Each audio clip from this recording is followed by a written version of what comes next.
നമസ്കാരം. അങ്ങനെ കുറച്ചു നാളത്തെ ഇടവേളയ്ക്ക് ശേഷം കേരളത്തിലെ യൂത്ത് കോൺഗ്രസിന് ഒരു സംസ്ഥാന അധ്യക്ഷൻ ഉണ്ടായിരിക്കും. OJ ജനീഷ് കുമാർ യൂത്ത് കോൺഗ്രസിൻ്റെ പുതിയ സംസ്ഥാന അധ്യക്ഷൻ. അദ്ദേഹത്തെ കഴിഞ്ഞ ദിവസമാണ് ഹൈക്കമാൻഡ് പ്രഖ്യാപിച്ചത്.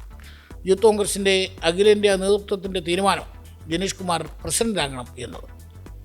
ഇതേതാ ജനീഷ് കുമാർ എന്ന് പലരും ചോദിച്ചു. കാരണം എല്ലാവരും പ്രതീക്ഷിച്ചിരുന്ന പേരുകൾ അബിൻ വർക്കി, KM അഭിജിത്ത് അല്ലെങ്കിൽ ബിനു ചുണ്ടിൽ, അങ്ങനെ 2-3 പേരുകളാണ് സംസ്ഥാന അധ്യക്ഷ സ്ഥാനത്തേക്ക് പറഞ്ഞു കേട്ടിരുന്നത്.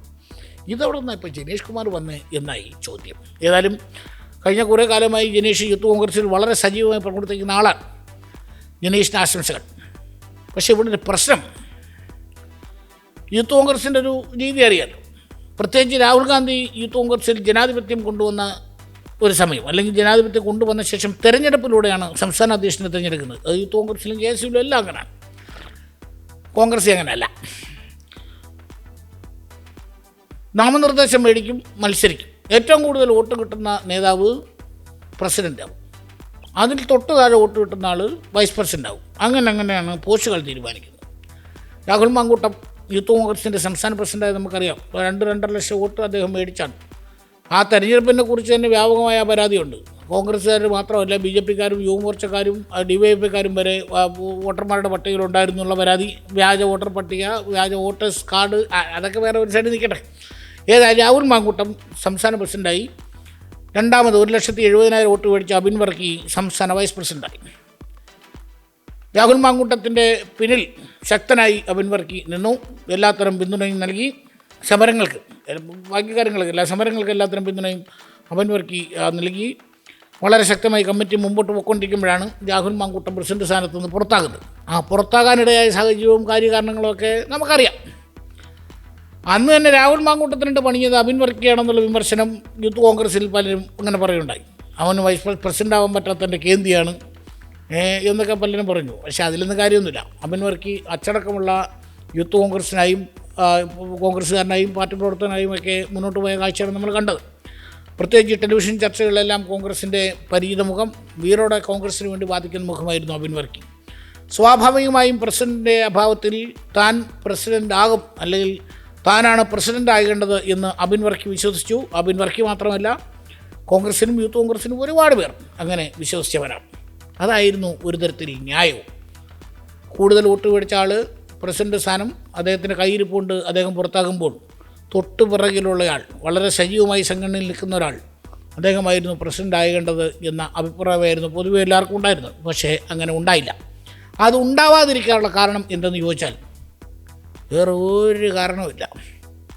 കോൺഗ്രസ് നേതൃത്വം നോക്കുമ്പോൾ KSU സംസ്ഥാന പ്രസിഡന്റ് ക്രിസ്ത്യാനി, KPCC പ്രസിഡന്റ് ക്രിസ്ത്യാനി. അപ്പോൾ പിന്നെ യൂത്ത് കോൺഗ്രസ് പ്രസിഡന്റ് എങ്ങനെ ക്രിസ്ത്യാനിയാകും എന്നുള്ളതാണ്. ഇവിടെ നിങ്ങളുടെ പ്രവർത്തന മികമോ പരിചയമോ ഒന്നുമല്ല പ്രശ്നം. ഇവിടെ കറക്റ്റ് മതം, ജാതി, സാമുദായിക സമവാക്യം, ഇതൊക്കെ തന്നെയാണ് കോൺഗ്രസ്സിന് ഇന്ന് പ്രശ്നം.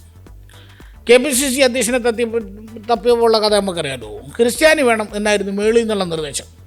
അങ്ങനെ ഉള്ള ക്രിസ്ത്യാനികളൊക്കെ പരിചയപ്പെടുത്ത് നിരത്തി വെച്ചിട്ട് അതിൽ നിന്ന് സണ്ണി ജോസഫിന് തീരുമാനിച്ചു ക്രിസ്ത്യാനിയാണ്. Okay, KPCC president. Aloysius Xavier വോട്ടെടുപ്പിലൂടെ KSU പ്രസിഡന്റ് ആയതാണ്, ആള് ക്രിസ്ത്യാനിയാണ്. ഓക്കെ, ഞാൻ ആലോചിക്കുന്നത്, ഈ അബിൻ വർക്കി എങ്ങാനും തെരഞ്ഞെടുപ്പിൽ യൂത്ത് കോൺഗ്രസ് പ്രസിഡന്റ് ആവാനുള്ള തെരഞ്ഞെടുപ്പ് ജയിച്ചായിരുന്നെങ്കിൽ ഇവരെന്തോ ചെയ്താനെന്നാണ്. ക്രിസ്ത്യാനിയാണല്ലോ. പക്ഷേ അബിൻ വർക്കിയോട് മാധ്യമപ്രവർത്തകർ ചോദിച്ചു, അതായത് അബിൻ വർക്കിക്ക് പ്രൊമോഷൻ കൊടുത്തു എന്നാണല്ലോ വൈപ്പ്. ദേശീയ സെക്രട്ടറി ആയി അദ്ദേഹത്തെ ഉയർത്തിയിട്ട് അദ്ദേഹത്തിന് അഖിലേന്ത്യാ തലത്തിൽ പ്രവർത്തിക്കാനുള്ള അവസരമാണ് യൂത്ത് കോൺഗ്രസ് കൊടുത്തത് എന്നാണ് വിശദീകരിക്കുന്നത്. അപ്പോൾ ഏതായാലും പുള്ളി മാധ്യമങ്ങളെ കണ്ടപ്പോൾ പുള്ളി പറഞ്ഞു, എനിക്കങ്ങനെ അഖിലേന്ത്യാ തലത്തിൽ പ്രവർത്തിക്കണമെന്നൊന്നുമില്ല, മനസ്സിലായില്ലേ, ഞാനിവിടെ കേരളത്തിൽ പ്രവർത്തിച്ചത്. എൻ്റെ പാർട്ടി നടത്തുന്ന ഒരു മഹായുദ്ധമാണ് കേരളത്തിൽ നടത്തുന്നത്. ആ മഹായുദ്ധം നടത്തുമ്പോൾ കേരളത്തിൽ ഉണ്ടാവേണ്ട ഒരു അനിവാര്യതയുണ്ട്. കാരണം ഞാനടക്കമുള്ള ആളുകൾ കഴിഞ്ഞ കുറേ കാലമായി ഈ നാട്ടിലെ കമ്മ്യൂണിസ്റ്റ് സർക്കാരുകൾക്കെതിരെയും BJP സർക്കാരുകൾക്കെതിരെയും സാധാരണ പ്രവർത്തകരോടൊപ്പം സമരങ്ങൾ നടത്തി വരികയാണ്. ഒട്ടേറെ ആശയപ്രചരണങ്ങൾ നടത്തി വരികയാണ്. ഇപ്പോൾ അതൊരു പഞ്ചായത്ത് ഇലക്ഷൻ്റെ പടിവാതിൽക്കൽ വന്ന് നിൽക്കുകയാണ്. അതോടൊപ്പം തന്നെ ഒരു നിയമസഭാ തെരഞ്ഞെടുപ്പിൻ്റെ പടിവാതിൽക്കലാണ് കേരളം എത്തി നിൽക്കുന്നത്. ഈ തെരഞ്ഞെടുപ്പ് എന്ന് പറയുന്നത് കോൺഗ്രസിന് ഏറ്റവും സുപ്രധാനമായ ഒന്നുകൂടിയാണ്. അതുകൊണ്ട് തന്നെ കേരളത്തിൽ ഒരു പ്രവർത്തനം തുടരണമെന്നായിരുന്നു എൻ്റെ ആഗ്രഹം. മുന്നേയും അങ്ങനെ തന്നെയാണ് ആഗ്രഹിച്ചിരുന്നത്. അല്ല, അതെന്ത് പറ്റി? അതെന്താ അങ്ങനെ? കാരണം അഖിലേന്ത്യാ സെക്രട്ടറി എന്നുള്ളത് ഒരു വലിയ പ്രവർത്തന മേഖലയാണ്. ഒന്നുമില്ലെങ്കിലും ഡൽഹി പോകുന്നു, സമരം ചെയ്യുന്നു. അത് മോദിക്കെതിരെയുള്ള സമരം, വലിയ സമരങ്ങളൊക്കെ ചെയ്തൂടെ എന്ന് ചോദിക്കുമ്പോൾ അവൻവർക്ക് അറിയുന്നു, എനിക്ക് മോദിക്കെതിരെ സമരം ചെയ്യേണ്ട, എനിക്കിവിടെ പിണറായി വിജയനെതിരെ സമരം ചെയ്താൽ മതി. ഒന്നാമതൊരു പഞ്ചായത്ത് തിരഞ്ഞെടുപ്പും അതിൻ്റെ തൊട്ടുപുറക്കെ ഒരു നിയമസഭാ തിരഞ്ഞെടുപ്പും ഒക്കെ വരികയാണ്. അപ്പോഴാണ് ഇനി ഇവിടെ നിന്ന് കെട്ടിപ്പറക്കി ഡൽഹി പോയി സമരം ചെയ്യാൻ പോകുന്നത്. ഞാനില്ല. അത് മാത്രമല്ല, പത്തനംതിട്ടയിലെ ഏതൊക്കെയോ മണ്ഡലങ്ങളിൽ ശ്രദ്ധ കേന്ദ്രീകരിക്കണമെന്ന് അബിൻ നേരത്തെ തന്നെ മണ്ഡലത്തിൽ കോൺഗ്രസിൽ നിന്ന് പറഞ്ഞിട്ടുണ്ട്. അത്രയും അങ്ങനെ മുണ്ടക്കൂടത്ത് റെഡിയായി നിൽക്കുന്ന സമയത്ത് ഡൽഹി പോകാൻ പറഞ്ഞാൽ ആരെങ്കിലും പോകുമോ? പോവില്ല. പിന്നെ അതിൻ്റെ കൂടാണ് ഈ കേന്ദ്രം കൂടെ. ഏത് സ്വാഭാവികമായും പ്രസിഡൻ്റ് ആകുമെന്ന് വിചാരിച്ചൊരു ചെപ്പക്കാരനെ അഖിലേന്ത്യാ സെക്രട്ടറി ആക്കി ഇവിടെ നിന്ന് നാട് കടത്താൻ പോവുകയാണ്. നടക്കൂല മോനെ എന്നാണ് അബിൻ വർക്കി പറയുന്നത്. അദ്ദേഹം വളരെ വികാരാധീനായിട്ടാണ് സംസാരിച്ചത്.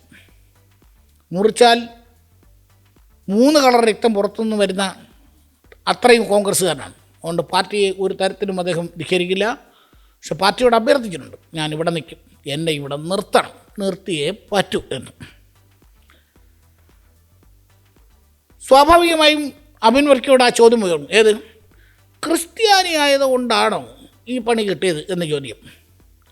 ഞങ്ങളിലില്ല ഹൈന്ദവ രക്തം, ഞങ്ങളിലില്ല ഇസ്ലാം രക്തം, ഞങ്ങളിലില്ല ക്രൈസ്തവ രക്തം, പക്ഷേ ഞങ്ങളിലുള്ളത് ഗ്രൂപ്പുകൾ മാത്രം എന്ന് മാറ്റിപ്പാടേണ്ടി വരും. അതാണ് അവസ്ഥ. ഞാൻ നേരത്തെ പറഞ്ഞല്ലോ. ഇതിനകത്ത് ഗ്രൂപ്പ് എന്ന് പറയാൻ അബിൻ വർക്കി, അദ്ദേഹം രമേശ് ചെന്നിത്തലയൊക്കെ നേതൃത്വം നൽകുന്ന ഐ ഗ്രൂപ്പിൻ്റെ ശക്തനായ വക്താവാണ്.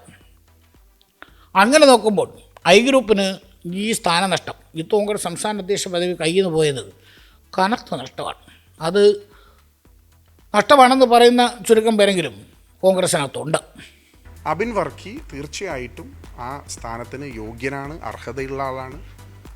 അതിൽ നിങ്ങൾ പറയുന്ന പോലെ ഒരു മതം, ജാതി ഒന്നും ഇതിലേക്ക് കടന്നു വന്നിട്ടില്ല. അങ്ങനെ ഒരു വേർതിരിവും ഡിസ്ക്രിപ്ഷനും ഇതിൽ കാണിച്ചിട്ടില്ല. അങ്ങനെ യൂത്ത് കോൺഗ്രസിൻ്റെ പൊസിഷൻ നിർണ്ണയിക്കുന്നതിൽ ഒരിക്കലും ജാതിയോ മതമോ ഒരു ഘടകവുമായിട്ടില്ല. കാരണം it was an election, democratical elected process. അപ്പോൾ അതിന് എന്തുകൊണ്ട് രണ്ടാമത് വന്ന ആളെ പ്രസിഡന്റ് ആക്കിയില്ല എന്നുള്ളത് ഓൾ ഇന്ത്യ യൂത്ത് കോൺഗ്രസ് കമ്മിറ്റിയാണ് പറയേണ്ടത്. സണ്ണി ജോസഫ് പറയുന്നത്, KPCC പ്രസിഡന്റ് പറയുന്നത് അങ്ങനെയല്ല. അബിൻ വർക്കിക്ക് ഒരു വലിയ അവസരമാണ് കിട്ടിയത്. അദ്ദേഹം പോയി ഡൽഹിയിൽ പോയി പ്രവർത്തിക്കാൻ, ദേശീയ തലത്തിൽ പ്രവർത്തിക്കാൻ കിട്ടുന്നൊരു വലിയ അവസരമാണ്. അദ്ദേഹം പോകണം. കണ്ടില്ലേ, KC വേണുപോലൊക്കെ ദേശീയ തലത്തിലാണെങ്കിലും അദ്ദേഹം കേരളത്തിൽ ഉണ്ടല്ലോ എന്നൊക്കെ പറയുന്നുണ്ട്. കേരളത്തിൽ നിന്നുകൊണ്ട് രാജ്യം മുഴുവൻ പ്രവർത്തിക്കാമല്ലോ, അതിനെന്താ കുഴപ്പം? കേരളത്തിൽ നിൽക്കട്ടെ, തീരുമാനത്തിൽ മാറ്റമില്ല. KC വേണുപോലെ കേരളത്തിലുണ്ട്, ഇന്ത്യയിലൊട്ടാകുന്നുണ്ട്. ഈ പറയുന്നത് സണ്ണി ജോസഫിനോട് നാളെ ആരെങ്കിലും KPCC പ്രസിഡന്റ് താൻ രാജിവെച്ചിട്ട് ഡൽഹി പോയി ദേശീയ സെക്രട്ടറിയായിട്ട് പ്രവർത്തിക്കാൻ പറഞ്ഞുള്ള അവസ്ഥ എന്തായിരിക്കും? അപ്പോൾ കാണാൻ സ്വഭാവം മാറുന്നു. പ്രതിപക്ഷ നേതാവും പറയുന്നു അങ്ങനെയൊന്നും പറയാൻ പാടില്ല, നിങ്ങൾ അവിടെ പോയി പ്രവർത്തിക്കാൻ അല്ലെങ്കിൽ പാർട്ടി തീരുമാനമാണ് എന്നൊക്കെ പറയുന്നുണ്ട്. അത് ഓരോരുത്തരുടെ വ്യക്തിപരമായ കാര്യമല്ലേ. അവരൊരു പ്രൊസീജിയർ അനുസരിച്ചിട്ടാണ് യൂത്ത് കോൺഗ്രസിൻ്റെ അഖിലേന്ത്യാ കമ്മിറ്റി പ്രസിഡന്റിനെ ഒരു ടീമിനെയും വെച്ചിരിക്കുന്നത്. ആ ടീം നല്ല പിള്ളേരാണ്, എല്ലാവരും നല്ല ചെറുപ്പക്കാരാണ്, ഒന്നിനൊന്ന് മെച്ചമുള്ള ആളുകളാണ്, എല്ലാവരും അതിന് യോഗ്യരായിട്ടുള്ള ആളുകളാണ്. അവർ നല്ല ടീമായി നിന്ന് പ്രവർത്തിച്ച് യൂത്ത് കോൺഗ്രസിനെ നേരത്തെ ഉണ്ടായതിനേക്കാൾ കൂടുതൽ ശക്തിപ്പെടുത്താനുള്ള ശ്രമിക്കും. അവർ നല്ല ടീമാണ്, നന്നായി വർക്ക് ചെയ്യും. ഞങ്ങൾക്ക് എല്ലാവർക്കും നല്ല പ്രതീക്ഷയുള്ളൊരു ടീമാണ്. അത് നന്നായി വർക്ക് ചെയ്യട്ടെ. ഇല്ല, അതൊന്നും കുഴപ്പമില്ല. അതൊക്കെ അവർ ചെറിയ ചെറിയ കാര്യങ്ങളല്ല. ഇതിനൊന്നും ഞാൻ മറുപടി പറയും. അല്ല, അതൊക്കെ വ്യക്തിപരമായ കാര്യങ്ങളല്ല. അതൊന്നും ഞാൻ അല്ലല്ല അതിനൊന്നും മറുപടി പറയേണ്ട ആളല്ല ഞാൻ നല്ല കുട്ടികളാണ് അവരെല്ലാവരും. എനിക്ക് വളരെ എല്ലാവരും അടുപ്പമുള്ള കുട്ടികളാണ്. അവരെല്ലാം നന്നായി വർക്ക് ചെയ്യുന്നവരാണ്. അവർക്ക് കിട്ടിയ ഒരു അംഗീകാരമാണ്. ഞാൻ അവരെല്ലാവരെയും അഭിനന്ദിക്കുന്നു. നന്നായി അവർക്ക് പ്രവർത്തിക്കാൻ കഴിയും, ഉറപ്പായി. ഏത് കുറേ കാലം തിരഞ്ഞെടുപ്പിൽ മത്സരിച്ചിട്ട് ഒരു തിരഞ്ഞെടുപ്പിലും കണ്ട മത്സരിക്കേണ്ട എന്ന് പറഞ്ഞപ്പോൾ ഈ കണ്ട അലമുഖത്തം ഉണ്ടാക്കിയ പിഴകൂരിനും പറയുന്നു പാർട്ടി പറയുന്നത് അനുസരിക്കണമെന്ന്. എങ്ങനെ ഇരിക്കുന്നു? ഇവർക്കെല്ലാം പറയാം, നട്ടം അബിൻ വർക്കിക്ക് മാത്രമാണല്ലോ. ഏതായാലും കഴിഞ്ഞ കുറേ ദിവസമായി വളരെ സജീവമായി പിണറായി സർക്കാരിനെതിരെയുള്ള പ്രക്ഷോഭങ്ങൾക്ക് നേതൃത്വം നൽകുന്ന ഒരു നേതാവ്, അദ്ദേഹം ക്രിസ്ത്യാനി ആയിപ്പോയതാണോ ഞാൻ ചെയ്ത കുറ്റം എന്ന മട്ടിലൊക്കെ ചോദിക്കുമ്പോൾ എന്താണ് നിങ്ങളുടെ ഓരോ പദവികളിൽ ആളെ ഇരുത്തുന്നതിന് മാനദണ്ഡം എന്ന് രാഷ്ട്രീയ എതിരാളികൾ മാത്രമല്ല അതിനകത്ത് ഉള്ളവർ പോലും ചോദിച്ചു പോകും. ഞങ്ങളൊക്കെ മതേതരത്വം മുറുക്കെ പിടിച്ച് അത് കണ്ണിലെ കൃഷ്ണമണി പോലെ കാത്തു സൂക്ഷിക്കുന്ന പ്രസ്ഥാനത്തിലെ പ്രവർത്തകരുമാണ്. അപ്പോൾ ഈ പ്രസ്ഥാനത്തിൽ അങ്ങനെ ഇപ്പോൾ ഞാനതിലും പ്രത്യേക സമുദായക്കാരനായതുകൊണ്ടാണോ അങ്ങനെ ഒരു ഘടകമെന്ന് ചോദിച്ചാൽ നേതൃത്വമാണ് അതൊക്കെ വിശദീകരിക്കുന്നത്. ഞാൻ കരുതുന്നില്ല. കാരണം അങ്ങനെ ഒരു മതേതരത്വം പേർന്ന കോൺഗ്രസ് പ്രസ്ഥാനത്തിന് അങ്ങനെയൊക്കെ എടുക്കാൻ പറ്റുമോ? ഇനി ഞാനൊരു ക്രിസ്ത്യാനി ആയതാണോ എൻ്റെ കുഴപ്പം? പിന്നെ ഈ പറഞ്ഞ പോലെ അബിൻ വർക്കി എനിക്ക് നേരിട്ട് പരിചയമൊന്നുമില്ല. പക്ഷേ ഞാനീ പറഞ്ഞ പോലെ അദ്ദേഹം ടെലിവിഷൻ ചർച്ചകളിലൊക്കെ പാർട്ടിക്ക് വേണ്ടി വളരെ ശക്തിയായി ഇവരോട് വാദിക്കുന്നത് കണ്ടിട്ടുണ്ട്. ഇത്തരത്തിലുള്ള ചെറുപ്പക്കാരാണ് ഇനിയും കോൺഗ്രസിനെ നയിക്കേണ്ടത്, പ്രത്യേകിച്ച് യൂത്ത് കോൺഗ്രസിനൊക്കെ നയിക്കേണ്ടത് എന്നുള്ള ബോധ്യം മുതിർന്ന നേതാക്കൾക്കും ഉണ്ടാകണം. നല്ല നല്ല ചെറുപ്പക്കാരെ ഇനിയും മുന്നോട്ട് കൊണ്ടുവരാൻ കഴിയണം. ഇപ്പോൾ പുതിയ യൂത്ത് കോൺഗ്രസ് സംസ്ഥാന പ്രസിഡന്റ് വന്നു. എത്രയാണ് സംസ്ഥാന അധ്യക്ഷൻ്റെ കാലാവധി എന്ന് ചോദിച്ചാൽ ആർക്കും ഒരു ഉത്തരവുമില്ല. കോട്ടെ കേസ് സംസ്ഥാന അധ്യക്ഷൻ തെരഞ്ഞെടുപ്പിലൂടെ വന്നതാണ്. എത്രയാണ് അദ്ദേഹത്തിൻ്റെ കാലാവധി എന്ന് ചോദിച്ചാൽ അതിനും ആർക്കും ഉത്തരവില്ല. KPCC പ്രസിഡൻ്റായി സണ്ണി ജോസഫ് വന്നിട്ടുണ്ട്. എത്ര കാലം അദ്ദേഹം KPCC പ്രസിഡൻ്റായിരിക്കും എന്ന് ചോദിച്ചാൽ എന്ന് മാത്രമാണ് മറുപടി. കാരണം ഒന്നി വന്നിരിക്കുന്നവർക്ക് മടുക്കണം, അല്ലെങ്കിൽ പാർട്ടിക്ക് മടുക്കണം.